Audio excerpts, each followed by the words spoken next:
ये कहानी बिहार के एक खूबसूरत जंगल की है जहाँ टूनी और टूना रहते थे। सुनो टूनी, अब तक तुमने 5 बेटियों को जन्म दे दिए हो। अगर अब की बार बेटा नहीं हुआ तो तुम 6 बेटी को माँ बन जाओगे। मुझे तो अब की बार बेटा चाहिए क्योंकि तुम पूरे आधे दर्जन बेटी को माँ बन चुकी हो। मैं क्या करूं टूना जी, मैं भी तो बेटे के लिए कितना व्रत रखी हूँ लेकिन फिर भी नहीं हुआ है।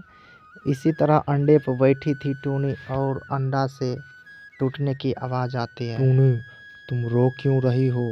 लगता है फिर से अब बेटी हुआ है। नहीं जी, ये तो खुशी की आंसू है, अब की बार बेटा हुआ है। अच्छा, कहाँ हुआ है बेटा? लाओ मेरे पास। ये लो, आ जाओ बेटा। टूनी, तुम कान खोल करके सुन लो। मैंने तुम्हें घर में इसलिए रखी थी कि तुम एक बेटा दो मुझे, और वो बेटा मुझे मिल गया है। तुम अपनी 4-5 बेटियों को लेकर के और यहाँ से चली जाओ। मैं कहाँ जाऊंगी 5 बेटियों को लेकर के जी? मुझे क्यों घर से निकाल रहे हो? मैं ये नहीं चाहता हूँ।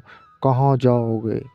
तुम जहाँ भी जाना है जाओ, अपनी 5 बेटी को लेकर के मुझे, क्योंकि बेटा मिल गया है। टूनी और टूना में इसी तरह बहुत देर तक लड़ाई झगड़ा चला आपस में, और लास्ट में ये निर्णय लिया कि टूनी ठीक है, मैं घर छोड़ करके चली जाऊंगी। टूनी अपना 5 बेटियों को लेता है और चला जाता है घर छोड़ करके। टूनी हिमालय के बीचों बीच जंगल के रास्ते ही जा रहा था। जाते जाते एक मिट्ठू तोता के घर गया और दरवाजा खटखटाया। मिट्ठू बाहर आया। क्या हुआ चिड़िया? तुम 5 बेटियों को लेकर के मेरे दरवाजे, ऐसा क्या हो गया? भैया मिट्ठू, मुझे घर में कहीं सहारा दे दो।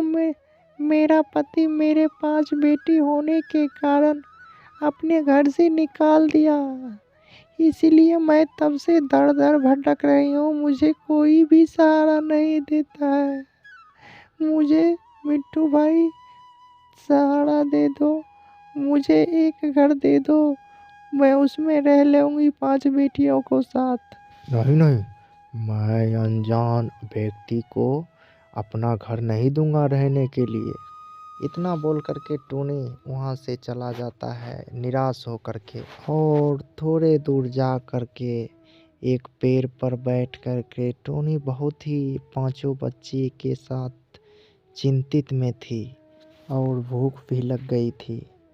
उस जगह पर कुछ ही देर विश्राम करने के बाद फिर से टूनी अपने पीठ पर 5 बच्चे को लेकर के वहाँ से, बेटे चलो कहीं और दूसरे जंगल में चलते हैं। और वहाँ से चला जाता है 5 बेटियों को लेकर के, और एक देखता है खाली सा घर, और उसमें अपने 5 बेटियों को रख देता है और अपनी बच्ची से बोलता है, बेटी तुम यहीं पर रहो, इस घर में तुम्हें कोई नहीं आएगा कुछ करने के लिए। बाहर से भोजन लेकर के आती हूँ, तब तक तुम चारों 5 बहनें खेलो इसी जगह।